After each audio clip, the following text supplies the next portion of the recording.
Halo teman-teman semua, kami dari kelompok 1, kelompok Etika Kepolisian. Di sini kami akan memaparkan materi atau menjelaskan materi tentang Kode Etik Kepolisian Negara Republik Indonesia.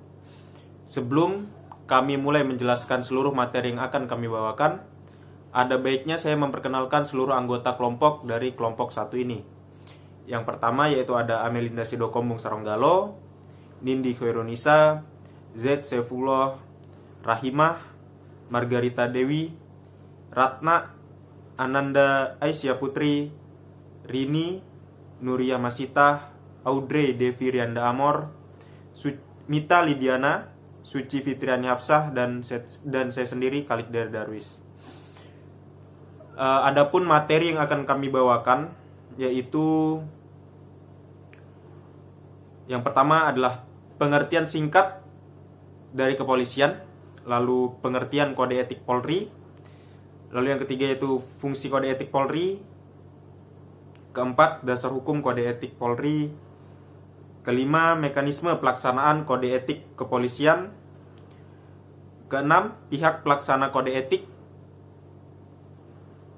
ketujuh jenis-jenis etika Polri, dan kedelapan sanksi Polri yang melakukan pelanggaran, dan yang kesembilan yaitu catur prasetya dan tribrata.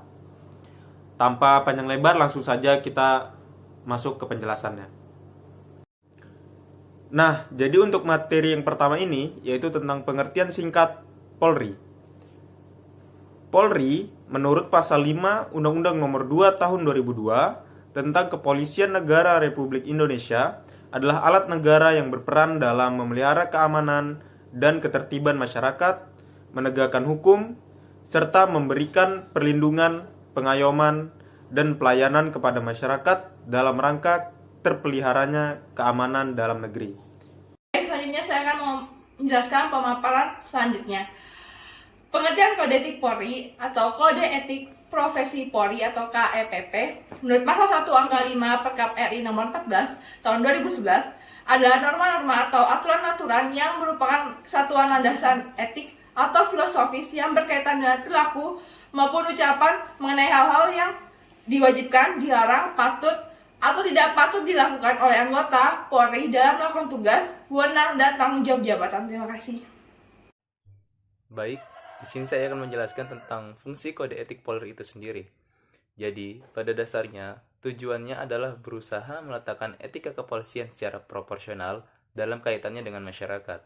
Sekaligus juga bagi polisi berusaha memberikan bekal keyakinan dalam internalisasi etika kepolisian yang benar, baik, dan kokoh. Sekian, terima kasih.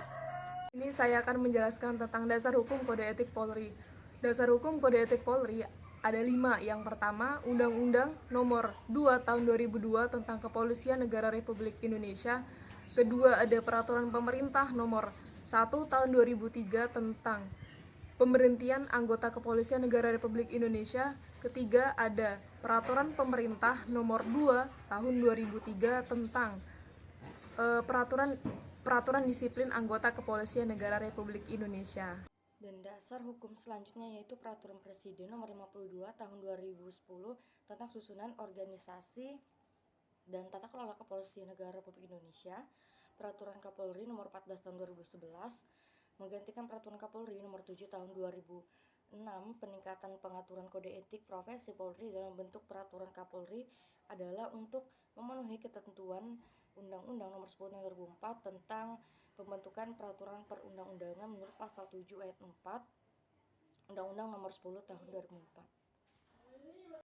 Mekanisme pelaksanaan kode etik kepolisian. Mekanisme pelaksanaan dilakukan melalui sidang disiplin atau sidang komisi kode etik Polri berdasarkan pertimbangan atasan kepolisian dari terperiksa dan pendapat serta saran hukum dari pengemban fungsi pembinaan hukum. Yang kedua, ada penanganan pelanggaran kode etik profesi. Polri dilakukan jika ada laporan atau pengaduan yang diajukan oleh masyarakat, anggota Polri, atau sumber yang lain yang dapat dipertanggungjawabkan. Pengajuan laporan atau pengaduan disampaikan kepada pengemban fungsi Propam di setiap jenjang organisasi Polri. Selanjutnya ada pihak pelaksana kode etik kepolisian. Nah, Pihak pelaksana kode etik kepolisian ini merupakan angkatan Polri sendiri yang terdiri dari 3 tingkatan. Yang pertama ada perwira, yang kedua ada bintara, lalu yang ketiga ada tamtama. Untuk perwira ada pati atau perwira tinggi, pamen perwira menengah, lalu pama perwira pertama. Lalu yang kedua ada bintara. Bintara memiliki 6 tingkatan yang terdiri dari Aibtu, Aibda, Bribka, Brikpo, Bribtu, dan Bribda. Lalu selanjutnya ada tamtama yang terdiri dari 6 tingkatan juga, yaitu Abrib, Abribtu, Abripa, Baraka, Baratu, dan Barada. Berdasarkan Undang-Undang Nomor 14 Tahun 2011, jenis-jenis kode etik Kapolri itu dibagi menjadi 4. Yang pertama, kode etik kenegaraan. Nah, kode etik kenegaraan adalah sikap moral anggota Polri terhadap Negara Kesatuan Republik Indonesia, Pancasila, Undang-Undang, dan Bhinneka Tunggal Ika. Selanjutnya adalah etika kelembagaan. Nah, etika kelembagaan adalah sikap moral anggota Polri terhadap institusi sesuai dengan nilai-nilai yang terkandung dalam Tribarata dan Catur Prasetya. Selanjutnya itu adalah etika kemasyarakatan. Nah, etika kemasyarakatan adalah sikap moral anggota Polri yang senantiasa melayani masyarakat dengan mengindahkan kearifan lokal dalam budaya Indonesia. Selanjutnya ataupun yang terakhir itu adalah etika kepribadian. Nah, etika kepribadian itu sendiri adalah perilaku perseorangan anggota Polri dalam kehidupan beragama, bermasyarakat, berbangsa, dan bernegara. Dalam pasal 20 ayat 2 Peraturan Kapolri Nomor 14 Tahun 2011 tentang Kode Etik Profesi Kepolisian Negara Republik Indonesia dikenakan sanksi pelanggaran kode etik profesi Polri berupa A. Perilaku pelanggar dinyatakan sebagai perbuatan tercela. B. Kewajiban pelanggar untuk meminta maaf secara lisan di hadapan sidang. Komisi Kode Etik Profesi dan atau secara tertulis kepada pimpinan Polri dan pihak yang dirugikan. Yang D. Kewajiban pelanggar untuk mengikuti pembinaan mental kepribadian, kejiwaan, keagamaan, dan pengetahuan profesi sekurang-kurangnya 1 minggu dan paling lama 1 bulan. Selanjutnya dipindah tugaskan ke fungsi berbeda yang bersifat demosi, yaitu pemindahan suatu jabatan ke jabatan yang lebih rendah sekurang-kurangnya 1 tahun. Demosi artinya adalah memindahkan anggota polisi dari hierarki yang ia tempati ke jabatan yang lebih rendah. Sanksi demosi tercantum dalam pasal 1 angka 24 Peraturan Kepala Kepolisian Negara Republik Indonesia Nomor 19 Tahun 2012 tentang susunan organisasi dan tata kerja Komisi Kode Etik Kepolisian Negara Republik Indonesia. Fungsi kepolisian sendiri telah diatur dalam Undang-Undang Nomor 2 Tahun 2002 tentang Kepolisian Negara Republik Indonesia. Dalam pasal 2, fungsi kepolisian adalah salah satu fungsi pemerintahan negara di bidang pemeliharaan keamanan dan ketertiban masyarakat, penegakan hukum, perlindungan, pengayoman, dan pelayanan masyarakat. Sedangkan dalam pasal 3, ayat 1, pengemban fungsi kepolisian adalah kepolisian negara Republik Indonesia yang dibantu oleh kepolisian khusus, pegawai negeri sipil, dan atau bentuk-bentuk pengamanan swakarsa. Dalam ayat 2, pengemban fungsi kepolisian sebagaimana dimaksud dalam ayat 1 huruf A, B, dan C melaksanakan fungsi kepolisian sesuai dengan peraturan perundang-undangan yang menjadi dasar hukum masing-masing. Tujuan dilakukannya demosi, melalui demosi seseorang akan mendapatkan wewenang tanggung jawab dan pendapatan yang lebih rendah dari jabatan sebelumnya. Contohnya, misalkan anggota Polri yang berpangkat Inspektur Polisi 2 atau IPDA melakukan suatu pelanggaran kode etik dan terkena sanksi dipindah tugaskan ke fungsi berbeda yang bersifat demosi, maka anggota Polri tersebut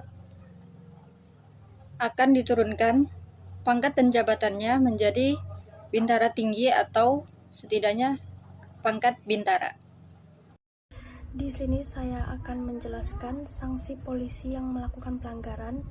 Poin ke-7 dipindah tugaskan ke wilayah berbeda yang bersifat demosi. Yang ke-8 sekurang-kurangnya 1 tahun. Yang terakhir PTDH atau pemberhentian tidak dengan hormat sebagai anggota Polri. Sekian dan terima kasih. Catur Prasetya sebagai insan Bayangkara, kehormatan saya adalah berkorban demi masyarakat, bangsa, dan negara untuk 1. Meniadakan segala bentuk gangguan keamanan, yang kedua menjaga keselamatan jiwa raga, harta benda, dan hak asasi manusia, yang ketiga menjamin kepastian berdasarkan hukum, dan keempat memelihara perasaan tentram dan damai. Isi dari Tribrata adalah polisi ialah 1. Rastra Sewakotama atau abdi utama daripada nusa dan bangsa. Yang kedua, Nagara Janotama atau warga negara, tauladan daripada negara. Dan yang ketiga, Jana Anusasana Dharma atau wajib menjaga ketertiban pribadi daripada rakyat. Sebagai pedoman, diharapkan bahwa makna yang terkandung di dalamnya dapat langsung dilaksanakan oleh segenap anggota Polri. Namun, salah satu kendala yang dihadapi justru pada pemahaman bahasa serta rumusan Tribrata yang syarat dengan filsafat.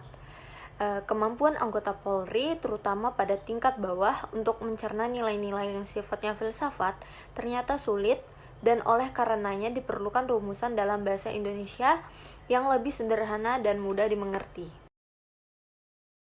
Dia seluruh penjelasan dari kelompok kami tentang Kode Etik Kepolisian Negara Republik Indonesia. Jika ada kesalahan kata dalam penjelasan kami minta maaf yang sebesar-besarnya. Dan terima kasih atas perhatian teman-teman semua yang telah menonton video ini. Dan sampai jumpa di materi selanjutnya.